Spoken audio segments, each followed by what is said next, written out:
ሰማያዊው የጣና ሐይቅ ከሰማዩ ጋር ተጋጥሞ በሚታይባት ንጹህ አየር በደሴቶቿ ገዳማት ውስጥ እየተመላለሰ የጥንታዊነትን መዓዛ በሚያድስባት በኢትዮጵያ የውበት ንግሥት በሆነችው ባህር ዳር ላይ ብስራት ተሰምቷል። ባህር ዳር ተፈጥሮ እጆቿን ዘርግታ እንግዳን የምትቀበል የአባይ ወንዝ በግርማ ሞገስ መንገዱን ጀምሮ በፏፏቴው የሚያስደንቅባት የውበት መለኪያ ናት። የዘንባባ ዛፎቿ በመንገዶቿ ዳርቻ በክብር ቆመው እንግዶችን ሰላም ይላሉ። የሐይቁ ሞገድ በዝግታ ወደ ዳርቻው እየመጣ የሺህ ዓመታት ታሪክን በጆሮአችን የሚለግሰን ይመስላል። ባህር ዳር የተፈጥሮ ጸጋ ብቻም ሳትሆን የቀለም አደባባይና የብዙዎች የትዝታ ማህደር የሆነች የእውቀት ከተማም ናት።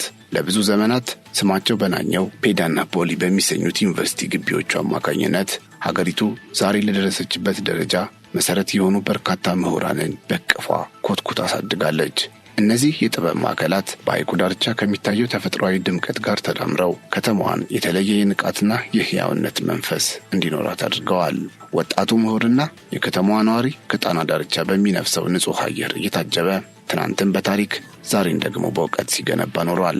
አሁን ግን ይህ ከትምህርትና ከጥናት ጋር የተቆራኘው የከተማዋ ገጽታ በአዲስ የልማት ስልት ታጅቦ ወደ ላቀ ደረጃ ለመሸጋገር በዝግጅት ላይ ይገኛል። ለዘመናት በእውቀት ማማነቷ ስትጠቀስ የኖረችው ባህር ዳር ዛሬ ደግሞ የዓለም አቀፍ የኢንቨስትመንት አይኖች ያረፉባት የቱሪዝም መዳረሻ ለመሆን ዳግመኛ እየተቀረጸች ነው። ይህ የከተማዋ ድምቀትና ከነባር እሴቶቿ ጋር ያለው ቁርኝት ለሚመጣው ግዙፍ የልማት ራዕይና ለሚገነቡት ዘመናዊ ሆቴሎች ምቹ መደላደል የፈጠረ የውበትና የእውቀት መጋጠሚያ ሆኗል። በዚህም ታዲያ የሼህ መሐመድ ሁሴን አሊ አላሙዲ የሜድሮክ ኢንቨስትመንት ግሩፕ አሁን ፊቱን ወደ ባህር ዳር አዙሮ ታላቅ የምስራች ይዞ ብቅ ብሏል። የአላሙዲኑ ሜድሮክ ከዚህ ቀደም በአዲስ አበባ የገነባውና በአፍሪካ ተወዳዳሪ ያልተገኘለትን ሸራተን አዲስን የመሰለ ድንቅ አሻራውን በባህር ዳር መሬት ላይ ለመድገም ወስኗል። ዋና ሥራ አስፈጻሚው አቶ ጀማል አህመድ በባህር ዳር ተገኝተው እንዳበሰሩት ሜድሮክ የከተማዋን የቱሪዝም ገጽታ የሚቀይሩ 10 አዳዲስ ዓለም አቀፍ ሆቴሎችን ለመገንባት ከማሪዮት ግሩፕ ጋር ስምምነት አድርጓል። ይህ ውሳኔ ባህር ዳርን ከኢትዮጵያ አልፎ ለአፍሪካ የቱሪዝም መዳረሻነት ቁልፍ ሚና እንዲኖራት የሚያደርግ ይሆናል ተብሏል። ሜድሮክ በባህር ዳር ላይ የነበረውን የቆየውን የጣና ሆቴል ይዞታ ወደ ዘመናዊው 4 ፖይንትስ ባይ ሸራተን ለመለወጥ የግንባታውን የመሠረተ ድንጋይ አስቀምጧል። ይህ እርምጃ ባህር ዳርን ከዘመናዊው ዓለም ጋር የሚያስተሳሰርና የከተማዋን የኢኮኖሚ አቅም በእጥፍ የሚያሳድግ ታላቅ የልማት ድልድይ ሆኖ ያገለግላል። ባህር ዳርና የጣና ሐይቅ ዳርቻ ለዘመናት በተፈጥሮ የታደሉ ቢሆንም ቦታው ተገቢውን የልማት ትኩረት አላገኘም የሚሉ ወቀሳዎችና ቅሬታዎች ከነዋሪዎችም ሆነ ከጎብኚዎች ሲነሱ መቆየታቸው አይካድም። የሐይቁ ዳርቻዎች ሳይለሙና በዘመናዊ መዝናኛዎች ሳይታጀቡ መቆየታቸው ከተማዋ ካላት እምቅ ጸጋ አንጻር የሚገባትን የኢኮኖሚ ጥቅም እንዳታገኝ እንቅፋት ሆኖባት መቆየቱ የታመነ ሐቅ ነው። ብዙዎች እንዲህ አይነት ድንቅ የተፈጥሮ ስጦታ እያለን ለምን ዓለም አቀፍ ደረጃውን የጠበቁ መስተንግዶች አይኖሩም የሚሉ ጥያቄዎችን በተደጋጋሚ ሲያነሱና የልማት ጥማታቸውን ሲገልጹ ቆይተዋል። አሁን ግን ሜድሮክ ኢንቨስትመንት ግሩፕ የጀመረው ይህ ግዙፍ የሆቴል ግንባታ ለእነዚህ ለቆዩ ጥያቄዎችና ወቀሳዎች ተግባራዊና ዘላቂ ምላሽ የሚሰጥ ታላቅ እርምጃ ሆኖ ብሏል። የጣና ዳርቻን ወደ ዓለም አቀፍ ደረጃ በመለወጥ ቀደም ሲል የነበረውን ክፍተት የሚደፍንና የባህር ዳርን ውበት ከዘመናዊነት ጋር በማስተሳሰር ለጎብኚዎች ምቹ ድባብን የሚፈጥር አዲስ ምዕራፍ ነው። ይህ ኢንቨስትመንት ጣናን የውበት ብቻ ሳይሆን የሀብት ምንጭ በማድረግ ከተማዋ ያላትን የተፈጥሮ ሀብት በአግባቡ እንድትጠቀምበት የሚያስችል ትልቅ አቅም ይዞ መጥቷል። የቀድሞ ወቀሳ ዛሬ በሥራ ተተክቶ የጣና ዳርቻዎች በዘመናዊ ሕንፃዎች አጊጠውና በቱሪስቶች ተሞልተው የሚታዩበት አዲስ ጊዜ ላይ መድረሳችንን ይህ ፕሮጀክት ያበስራል። የዚህ ግዙፍ ፕሮጀክት ዋና ማጠንጠኛ የሆቴሎቹ ቁጥር ብቻ ሳይሆን የሚገነቡት ተቋማት የሚኖራቸው የጥራት ደረጃና የቱሪዝም ኢንዱስትሪውን የመለወጥ አቅማቸው ነው።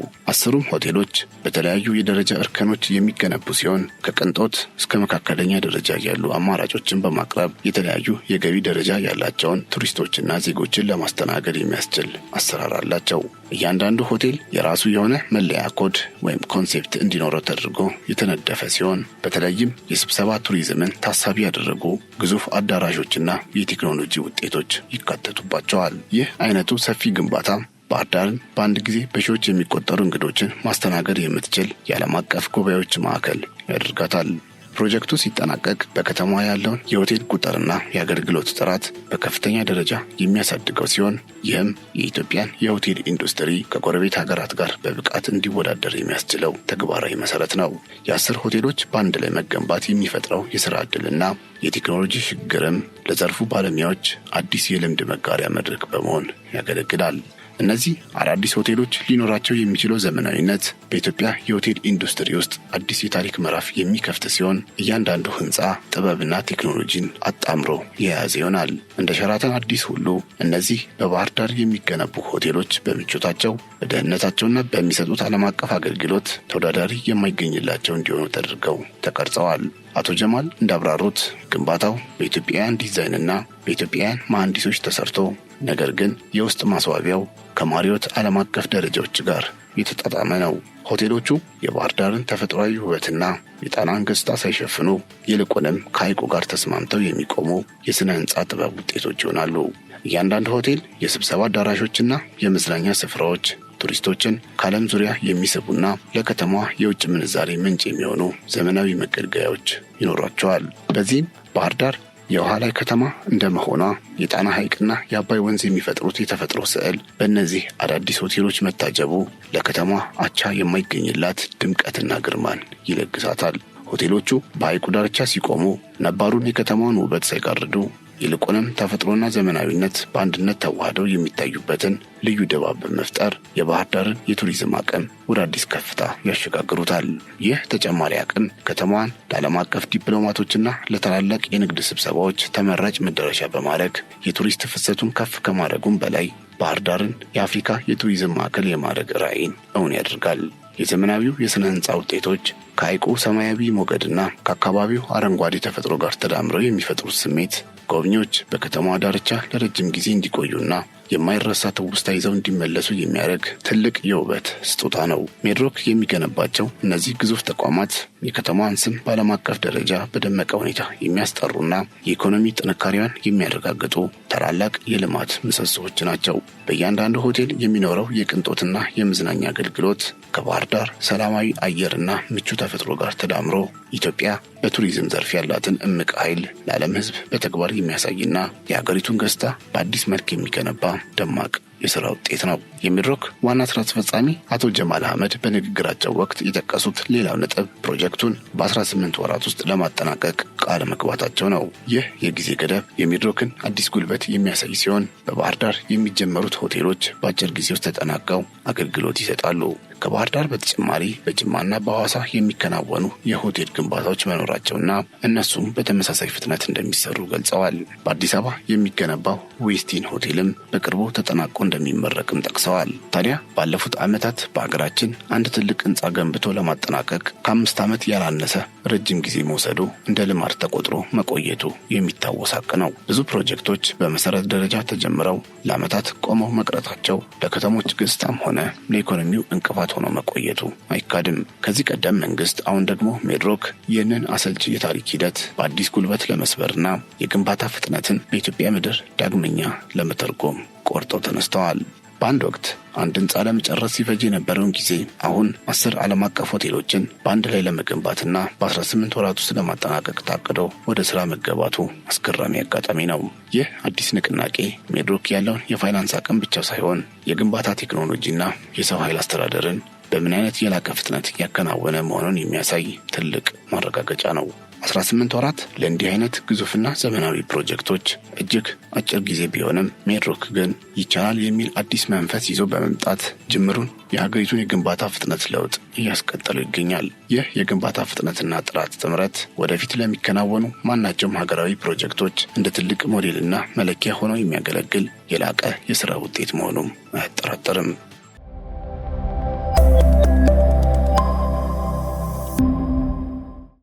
በዚህም ታዲያ ውቢቷ ባህር ዳር በአዲሱ የ4 ፖይንት ባይ ሸራተን ሆቴል አጊጣ የምትታይበት ቀን ሩቅ ስላልሆነ የከተማዋ ነዋሪዎችና የቱሪስት ዘርፍ ባለሙያዎች በከፍተኛ ጉጉት መጠበቃቸው አልቀረም። ይህ ግንባታ ለባህር ዳር ከተማ አዲስ መልክ የሚሰጥ ሲሆን ለሺዎች የሚቆጠሩ ወጣቶች የሥራ ዕድል በመፍጠር የኑሮ ደረጃቸውን እንደሚያሻሽል የታመነ ነው። ሜድሮክ ከማሪዮት ጋር ብቻ ሳይሆን ዘፈርስት ግሩፕ ከተባለ ዓለም አቀፍ ድርጅት ጋር በመሆን ሆቴሎቹን ለማስተዳደር ማቀዱ የአገልግሎት ጥራቱ ከፍ እንዲል ያደርገዋል። ይህ ማለት አንድ ጎብኚ ባህር ዳር መጥቶ የሚያገኘው አገልግሎት በፓሪስ ወይም በዱባይ ከሚያገኘው ጋር ተቀራራቢ ጥራት ያለውና ምቾት የተሞላበት ይሆናል ማለት ነው።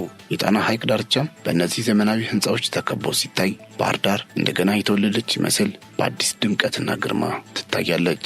አቶ ጀማል እንደተመኙት ይህ ፕሮጀክት ሲጠናቀቅ የአገሪቱ ከፍተኛ አመራሮች ተገኝተው የሚመርቁትና ለኢትዮጵያ ሕዝብ ኩራት የሚሆን ታላቅ የልማት ስኬት ሆኖ ይመዘገባል። የባህር ዳር 4 ፖይንትስ በሸራተን ሆቴል ግንባታ መጀመር ሜድሮክ በክልሎች ያለውን የኢንቨስትመንት ተደራሽነት ከማስፋቱም በላይ ለሌሎች ባለሀብቶችም አርአያ የሚሆን ደፋርና ታላቅ የልማት እርምጃ ነው። እያንዳንዱ የሆቴል ክፍል ለቱሪስቶች ምቾትን ብቻ ሳይሆን የኢትዮጵያን እንግዳ ተቀባይነት ባህል በዘመናዊ መንገድ የሚያስተዋውቅና የአገሪቱን መልካም ገጽታ የሚገነባ ይሆናል። አቶ ጀማል እንዳሉት ሜድሮክ አቅም ፈጥሮና ራሱን አዘጋጅቶ ወደዚህ ስራ የገባው የአገሪቱን የኢኮኖሚ እድገት በላቀ ደረጃ ለማገዝና የዜጎችን ሕይወት ለመለወጥ ካለው ቁርጠኝነት የተነሳ ነው። ባህር ዳርም ይህንን ወርቃማ እድል ተጠቅማ በጣና ዙሪያ ያላትን ጸጋ ለዓለም በማሳየትና የቱሪስት ፍሰቱን በማሳደግ የክልሉንና የሀገሪቱን ገቢ ለማሳደግ ትልቅ እድል አግኝታለች ማለት ይቻላል። ከግንባታው ጀርባ ያለው ሌላው መሰረታዊው ነጥብ የጣናን ስነ ምህዳርና የባህር ዳርን ባህላዊ እሴት ጠብቆ የመጓዝ ጉዳይ ነው። ሆቴሎቹ የሚገነቡባቸው ቦታዎችና የህንፃዎቹ ቁመት የከተማዋን የተፈጥሮ አድማስ በማይጋርድ መልኩ የተጠኑ በመሆናቸው ልማቱ ከተፈጥሮ ጋር ሳይጋጭ ተስማምተው እንዲሄድ ታሳቢ ተደርጓል። ግንባታው የአካባቢውን የተፈጥሮ መልክዓ ምድር ከመጠበቅ ባለፈ በውስጥ ማስዋቢያዎቹና በአገልግሎት አሰጣጡ ላይ የኢትዮጵያን እንግዳ ተቀባይነትና የባህር ዳርን ጥንታዊ የታሪክ አሻራዎች የሚያንጸባርቁ ጥበቦችን እንዲያካትት ታቅዷል። ይህም አንድ ጎብኚ ዘመናዊ ምቾትን እያገኘ የኢትዮጵያን የጥበብና የባህል ለዛ በቅርበት እንዲመለከት እድል ይፈጥርለታል። ከቆሻሻ አወጋገድ እስከ አረንጓዴ ልማት ድረስ ያሉት የፕሮጀክቱ አካላት የዓለም አቀፍ የግሪን ሆቴል መስፈርቶችን የተከተሉ መሆናቸው ለጣና ሐይቅ ደህንነት ልዩ ትኩረት መሰጠቱን ያሳያል። በዚህም ፕሮጀክቱ የከተማዋን ዘመናዊ ገጽታ ከመገንባት ባለፈ የተፈጥሮና የታሪክ ቅርሶቻችንን ለትውልድ ጠብቆ ለማቆየት የሚደረገውን ጥረት በዘመናዊ ቴክኖሎጂ የሚያግዝ የልማት ስራ ሆኖ ይመዘገባል። ሜድሮክ ኢንቨስትመንት ግሩፕ ከዚህ ቀደም ስሙ በሰፊው የሚነሳውና ትኩረቱን አድርጎ የቆየው በግብርናውና በኢንዱስትሪው ዘርፍ ላይ እንደነበርና በአገሪቱ የምግብ ዋስትና ላይ ትልቅ አሻራ ሲያኖር መቆየቱ ይታወቃል። ብዙዎች ሜድሮክን ከዘመናዊ የእርሻ ኢንቨስትመንቶችና ከፋብሪካዎች ጋር ብቻ አያይዘው ቢመለከቱትም አሁን ግን ግሩፑ ፊቱን በሙሉ አቅም ወደ ቱሪዝም ዘርፍ በማዞር አዲስ የታሪክ ምዕራፍ እየከፈተ ይገኛል። በግብርናው ዘርፍ ያስመዘገበውን ስኬትና ያካበተውን ሰፊ የሥራ ልምድ አሁን ደግሞ ወደ ሆቴልና ቱሪዝም ኢንዱስትሪ በማምጣት ሀገሪቱ ካላት የተፈጥሮ ጸጋ ተገቢውን ጥቅም እንድታገኝ ለማድረግ መነሳቱን አቶ ጀማል አብራርተዋል።